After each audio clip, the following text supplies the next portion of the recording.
When Jenna transferred to a small college in upstate New York, she was late in finding housing. The only available place was a rundown off-campus apartment advertised on the student bulletin board. It wasn't much: creaky floors, peeling wallpaper, and a faint smell of mildew that seemed impossible to scrub out. But the rent was cheap, and it came with a roommate already living there. The ad just said, "Room for rent. Female preferred. Call Heather." Heather opened the door the night Jenna arrived. She was tall, pale, with dark hair that looked as though it hadn't been brushed in days. She barely smiled, just muttered, "Rooms down the hall." The apartment was oddly quiet. No TV, no music, not even the hum of an old fridge. Jenna unpacked quickly and tried to make small talk. Heather barely answered, only warning her, "Don't open my bedroom door, ever." Jenna laughed awkwardly, thinking it was a joke, but Heather's stare was stone cold. Classes started, and Jenna hardly saw Heather. Sometimes she'd hear her pacing late at night, whispering in her room. Other times the apartment felt completely empty for days. Still, Jenna shrugged it off. College kids were weird. One Friday, Jenna invited a classmate, Ryan, over to study. When he walked in, he froze. "You didn't tell me you had a roommate." "She's probably in her room," Jenna replied. But Ryan shook his head. "No, I just saw someone walk down the hall. Tall girl, long dark hair. She went into your room." Jenna's chest tightened. She got up quickly and flung open her bedroom door. Empty. Her things were untouched. "You sure?" she asked. Ryan swore he'd seen her. That night, Jenna knocked on Heather's door. No answer. The next morning, she noticed Heather's bedroom door was slightly open. For the first time, she peeked inside. It was empty. No bed, no clothes, no furniture at all.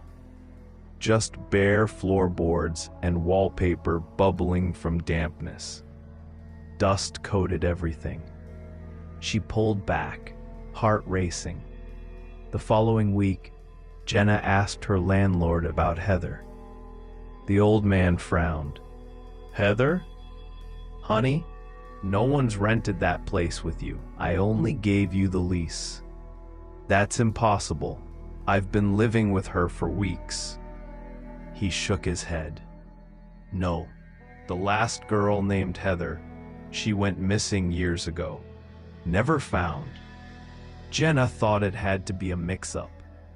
But when she looked for her leaf later that night, she noticed something strange.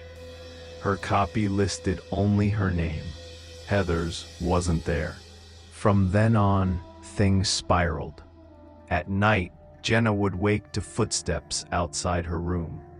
Once, she heard someone breathing right next to her bed, though when she turned on the lamp, nobody was there. Another time, she came home to find the bathroom mirror fogged up as if from a shower. Written across it, "You saw my room."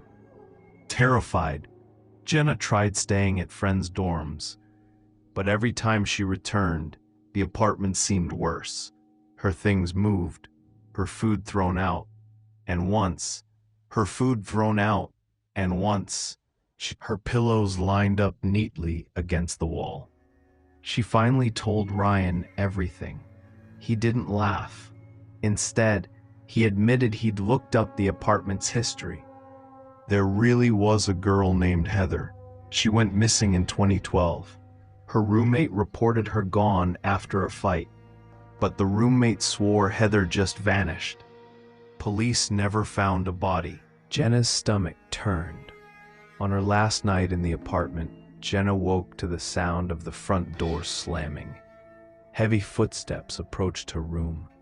Her door creaked open, and a voice whispered, "You weren't supposed to see." She bolted up and flicked on her lamp. The doorway was empty. Heart pounding, she grabbed her phone and called Ryan.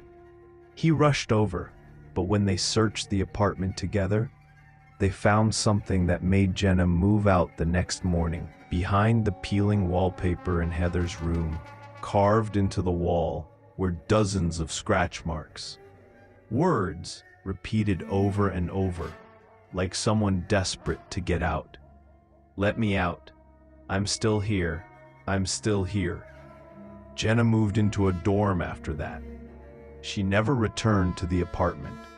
But sometimes, when she's walking home from class late at night, she swears she sees Heather. Just behind her in the crowd. Dark hair, pale face. Watching silently, waiting for another roommate who won't keep the rules.